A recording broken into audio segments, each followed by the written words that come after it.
हमें भरोसा है कि अब तक के हमारी रिसर्च पर आधारित इस इन्वेस्टिगेशन और विश्लेषण को देखकर आप बोइंग 787 से जुड़ी हर जानकारी और हर विवाद को जान चुके हैं।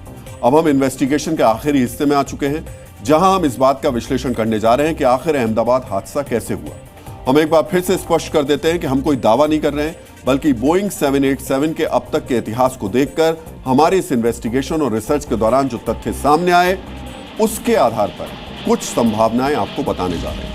अहमदाबाद में विमान उड़ने के महज 30 सेकंड के बाद बोइंग 787 क्रैश हो गया। किसी विमान को ऊंचाई में जाने के लिए बहुत ज्यादा पावर की जरूरत होती है। आपको पता है, जब विमान उड़ता है तो कहा जाता है कि अब हम लाइट बंद कर रहे हैं। इसकी वजह होती है ज्यादा से ज्यादा पावर इंजन को मिले। जिस पावर से इंजन को ऊपर उड़ने की ताकत मिलती है, उसे थ्रस्ट कहा जाता है। क्या अहमदाबाद में विमान को वो पावर नहीं मिल पाई थी? क्या विमान में उड़ान के तुरंत बाद फ्यूल की सप्लाई बंद हो गई? इसे एक उदाहरण से समझिए। जब आप कोई कार बाइक चलाते हैं तो पेट्रोल या डीजल का इस्तेमाल होता है। अगर इंजन को पेट्रोल या डीजल की सप्लाई बंद हो जाए तो कार या बाइक बंद हो जाएगी। क्या बोइंग 787 के साथ भी ऐसा हुआ? बोइंग 787 की फ्यूल से जुड़ी दिक्कतों को लेकर लगातार चर्चा होती रही है। आज डीजीसीए ने भी हर उड़ान से पहले फ्यूल सप्लाई सिस्टम को बारीकी से जांचने का आदेश दिया। तो क्या इसके बाद की संभावना है कि तकनीकी दिक्कत की वजह से एकाएक फ्यूल की सप्लाई ही बंद हो गई, जिससे विमान को पावर नहीं मिली और वो क्रैश हो गया?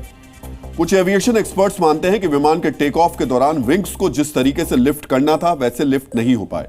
आप विमान यात्रा के दौरान अक्सर देखते हैं कि विमान के विंग्स खुलते हैं, तो क्या किसी वजह से विंग्स पूरी तरीके से नहीं खुल पाए थे? टेक ऑफ और लैंडिंग में विंग्स की भूमिका बेहद अहम होती है। विमान के विंग्स में ही फ्यूल होता है। जब 787 विमान अहमदाबाद से टेक ऑफ कर रहा था, उस समय विमान में करीब 1,26,000 लीटर फ्यूल भरा हुआ था। वजन ज्यादा और विंग्स के सही से लिफ्ट नहीं होने की वजह से विमान उड़ नहीं पाया। ये सारी अलग अलग थ्योरी हैं। आगे की जांच के बाद ही इसका खुलासा होगा।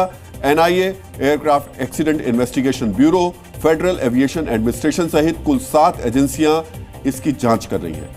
इसके बाद ही सच सामने आएगा। अगर बोइंग की गलती साबित होती है तो बोइंग के खिलाफ ऐसा एक्शन लिया जाना चाहिए कि यह दुनिया भर के लिए नजीर बने। जी न्यूज़।